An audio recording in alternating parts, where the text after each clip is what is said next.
పేద ప్రజలకు ఇళ్ల పట్టాల పంపిణీ కార్యక్రమం అని చెప్పి ధనికులకు ప్రభుత్వ ఉద్యోగులకు కూడా ఇళ్ల పట్టాలను పంపిణీ చేస్తున్నారని జనసేన గంగాధర నెల్లూరు నియోజకవర్గ ఇన్ఛార్జ్ పొన్నా యోగంధర్ మండిపడ్డారు. చిత్తూరు జిల్లా గంగాధర నియోజకవర్గం కార్వేటి నగరం మండలంలో నిర్వహించిన మీడియా సమావేశంలో జనసేన నియోజకవర్గ ఇన్ఛార్జ్ పొన్నా యోగంధర్ మాట్లాడారు. గంగాధర నెల్లూరు నియోజకవర్గంలో ఉప ముఖ్యమంత్రి నారాయణస్వామి సమక్షంలో జరిగిన ఇళ్ల స్థలాల పంపిణీలో భారీ స్థాయిలో అవినీతి చోటు చేసుకుందని ఆరోపించారు. అనంతరం బడుగు బలహీన వర్గాలకు పేదలకు ఇళ్లు ఇవ్వలేదని, బంగ్లాలో నివసిస్తున్న వారికి ఇళ్లు పట్టాలు ఇవ్వడంపై తీవ్ర ఆవేదనను వ్యక్తం చేశారు.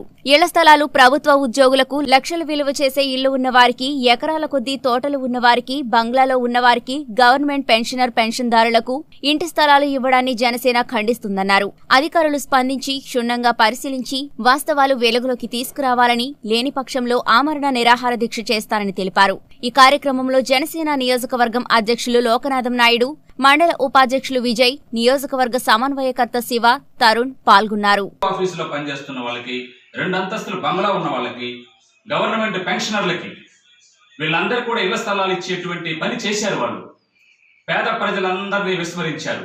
అంటే బాత్రూంలో నివాసం ఉన్న వాళ్ళని వదిలిపెట్టి బంగ్లాలో ఉన్న వాళ్ళకి వైఎస్ఆర్సీపీ ప్రభుత్వం ఇళ్ల స్థలాలు కేటాయింపు జరిగింది.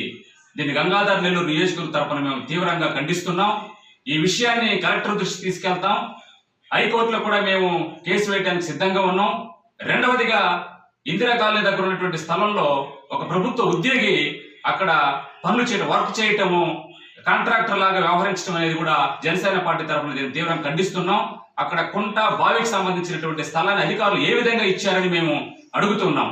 కుంట స్థలంలో, బావి స్థలంలో ఇళ్ల స్థలాలు ఇవ్వకూడదని, ఒకవేళ వర్షాభావ పరిస్థితుల్లో అక్కడ ఇల్లు కట్టుకుంటే కూడా అది ప్రయోజనకరంగా ఉండదని తెలిసి కూడా ఆ ప్రాంతంలోనే ఇవ్వటం అనేది ఎంతవరకు సమంజసమని జనసేన పార్టీ డిమాండ్ చేస్తా ఉంది. డిప్యూటీ సీఎం గారి ఇలాకాలోనే ఈ రకమైనటువంటి అవకతవకలు జరిగితే మిగతా 14 నియోజకవర్గాల్లో ఉన్నటువంటి ఈ నియోజకవర్గాల్లో, జిల్లాలో ఏ విధంగా అవకతవకలు జరిగి ఉంటాయో మీరే గ్రహించాల్సిందిగా మీకు అందరికి కూడా తెలియజేస్తా ఉన్నాం. రానున్న రోజుల్లో ఆ కుంటని పూర్తి కూడా, ఆ జాగాలు ఎవరికి కూడా ఇళ్ల స్థలాలు ఇవ్వకుండా మీరే ప్రభుత్వం తరఫున డబ్బులు పెట్టి కొని అక్కడ ఉన్నటువంటి స్థానికంగా ఉన్నటువంటి వాళ్ళకి ఇళ్ల స్థలాలు ఇవ్వమని అడుగుతున్నాం. ఈ నియోజకవర్గ మండల కేంద్రంలో మైనారిటీ ప్రజల్ని విస్మరించినటువంటి డిప్యూటీ సీఎం గారు దాదాపు ఇది వల్ల కూడా హేళనగా, హాస్యాస్పదంగా ఉంది ఆయన చెప్పినటువంటి మాటలన్నీ కూడా. దాదాపు అక్కడ నివార్ తుఫాన్లో ఇబ్బంది పడ్డటువంటి ప్రజలు అనేక మంది గత కొద్ది రోజులుగా భయంకరమైనటువంటి ఇబ్బందుల్లో ఉన్నారు. ప్రజలందరూ కూడా ముస్లిం మైనారిటీ ప్రజలను పూర్తి కూడా ఈ మండల కేంద్రంలో విస్మరించారు.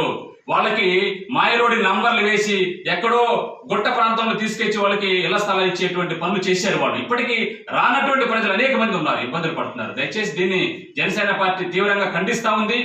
ఈ ప్రజల కోసం, నిరుపేదల కోసము, వీళ్ళందరి కోసం కూడా మేము ఆమరణ నిరాహార దీక్ష చేయడానికైనా సిద్ధంగా ఉన్నామని తెలియజేస్తూ సెలవు తీసుకున్నాం. జై జనసేన.